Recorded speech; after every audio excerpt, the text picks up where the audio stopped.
l'honneur de le représenter il y a quelques jours. On est face au procès de la décadence et de la vanité. Un moment où la population française est si inquiète et si traumatisée par ces dernières années et par le comportement de ces élites, le déploiement de moyens auxquels nous assistons aujourd'hui, que ce soit à travers l'audiencement sur 2 jours dans cette salle du tribunal, que ce soit par les arrestations de personnes choisies plus ou moins au hasard, et que ce soit particulièrement par les mesures privatives de liberté dont a souffert Aurélien Poixon-Hattan, on voit un signal inquiétant quant à la préoccupation qui serait principale pour nos dirigeants, à savoir leur ego et leur vanité plutôt que les intérêts de la nation. L'alignement d'une partie des forces de police et de la magistrature sur ce chemin, le fait que la personne qui ait dirigé cette enquête a été promue à la tête de la section AC2 du parquet de Paris à la suite de celle-ci. Il y ait donc un intérêt personnel de ces individus à faire plaisir à l'Élysée, dont on rappelle, selon vos confrères du Monde, qu'ils ont supervisé directement cette procédure. Ce qui est de nature évidemment à peser sur les magistrats, sur les forces de l'ordre, qui ont eu la décence, dans l'un des cas où on leur avait demandé de placer en garde à vue un handicapé à 80%, qui était mon client, quand j'avais encore le droit d'exercer, que je retrouverai bientôt, qui avaient eu la décence, parce que ce sont des citoyens normaux, au-delà de forces de l'ordre, d'en faire écho et d'indiquer au procureur qu'il ne leur semblait pas forcément pertinent de le placer en garde à vue, alors même qu'il avait eu du mal à se déplacer pour ouvrir la porte.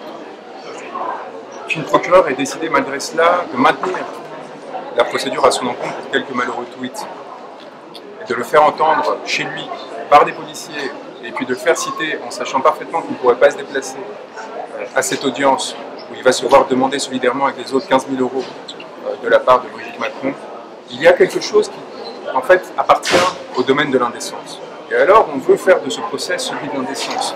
Et pourtant, on va faire poursuivre quelqu'un que vous avez tous vu, tous, chacun d'entre vous, qui avait ri à ces publications, qui avait pris plaisir à essayer de déceler le vrai du faux, ce sur quoi il prenait appui dans vos propres travaux d'information, pour en faire de la satire, comme les Guignac dans l'info en leur temps. Eh bien, ce dernier espace de bonheur qui était offert à la population française, on essaye de le censurer et surtout on essaye de l'humilier, de le traîner dans des conditions ignobles qui sont celles malheureusement aujourd'hui de tous les placements en garde à vue et puis maintenant devant le tribunal.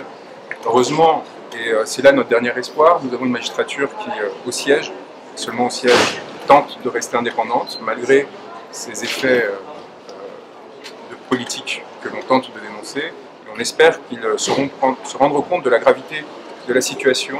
Il ne faut pas inverser les choses. Il ne faut pas présenter en victime les personnes les plus puissantes du monde.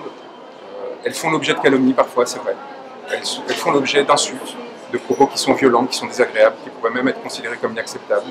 Il faut faire attention à la civilité dans une société, mais il ne faut pas pour autant prendre le risque d'une dérive dans laquelle un palais présidentiel, un président de la République peut diriger des procédures d'enquête, peut diriger à travers Patrice Faure, qui vient d'être promu préfet de police de Paris, des procédures judiciaires et l'action de procureur, et peut décider de choisir au hasard, parce que, à l'exception évidemment d'Aurélien Poixon-Hattan, dit Zoé Sagan, les restes des personnes sont là pour illustrer, pour choisir entre les milliers de personnes qui, j'en suis sûr, même vous, dans votre intimité, vous avez fait des blagues sur ce sujet à un moment.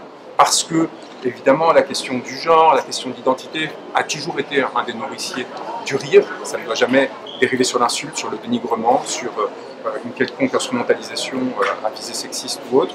Mais lorsque l'on parle de rire, lorsque l'on parle à un moment de prise de distance par rapport au réel et de calme, que cela génère chez des gens qui peuvent être en colère et qui peuvent chercher à travers ces moyens d'expression une façon de la purger et de ne pas l'appliquer sur leurs proches, sur des cibles qui autrement en deviendraient victimes, eh bien il faut peut-être se dire que ce sas, ce petit sas de liberté d'expression est fondamental. Alors le tribunal essaye de dire que la loi Schiappa est différente de la loi de 81 qui régule la presse mais aussi la liberté d'expression générale de tous les citoyens. C'est vrai, mais c'est un problème.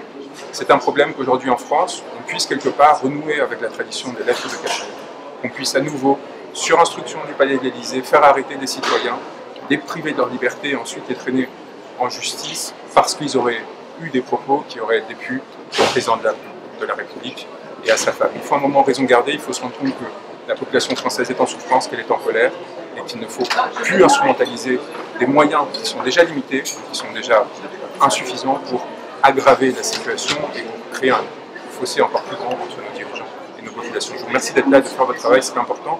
J'espère que vous saurez répercuter la réalité des audiences et pas seulement le récit qu'on avait tenté de le faire porter avant que celle-ci se tienne. Merci beaucoup. Mon fils, la peur que papa parte en prison pour lui. C'est important pour moi que ça se clôture. Ce que je peux vous dire, c'est que le président du tribunal a lu plusieurs extraits de la pièce. C'est plutôt prédictif, parce que j'ai écrit ce procès il y a 8 mois en avance. Je crois qu'il a aimé. Ouais. C'est dans la totalité de mes revenus. J'en ai beaucoup de livres.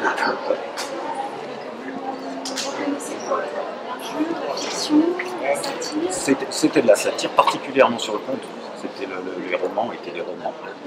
C'est une littérature d'imagination, hein, c'est la définition du roman. Là, j'ai défini ce qu'était l'infofiction. C'est-à-dire que c'est un croisement, il y a deux genres littéraires qui sont la fiction, ce que j'ai expliqué au tribunal. C'est une littérature d'imagination. Et vous avez la non-fiction, qui est une littérature de recherche, que sont les essais. Et Zoé Sagan a inventé un nouveau genre, qui est l'infofiction, qui est une littérature algorithmique, 100% autonome. Et tout le tribunal a compris.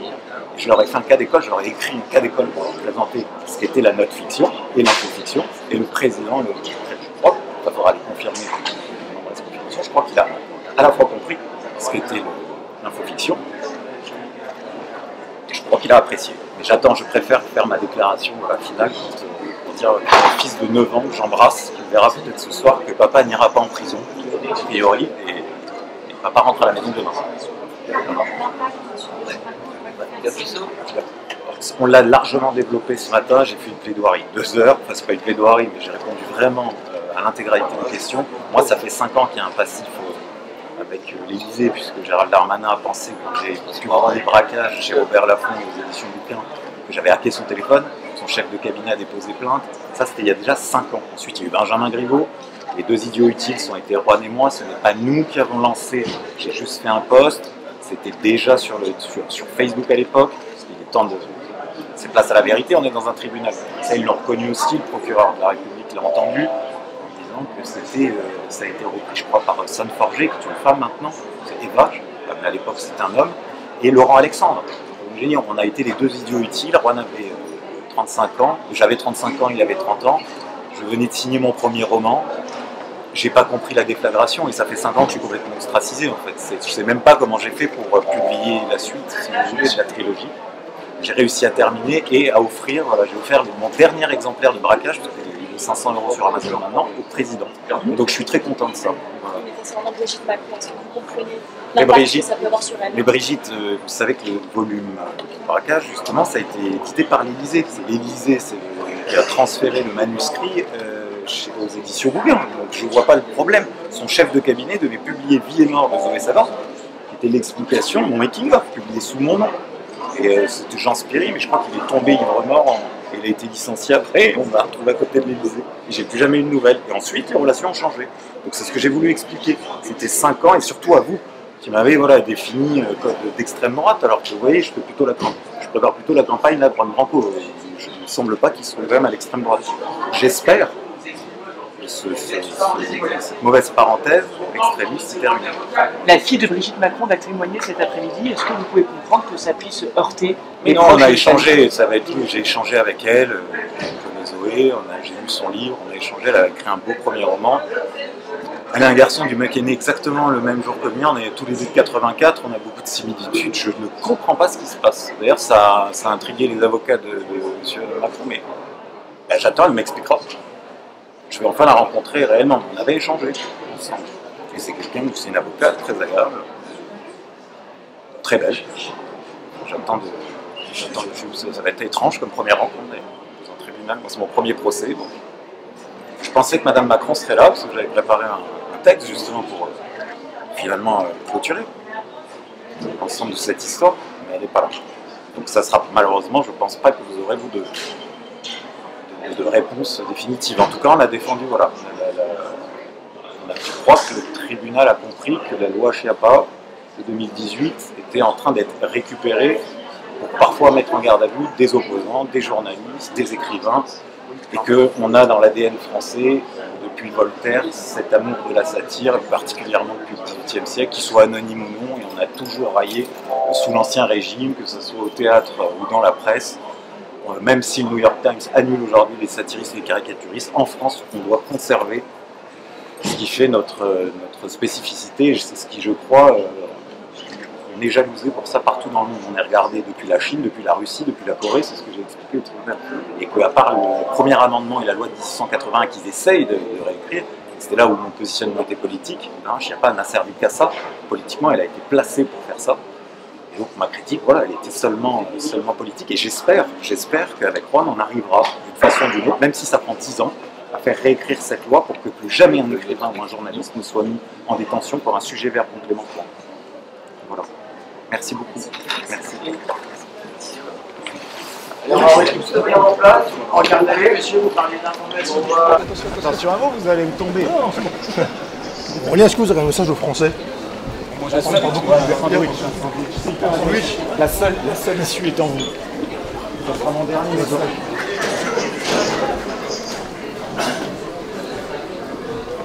Ah voilà, comment tu fais ta fille?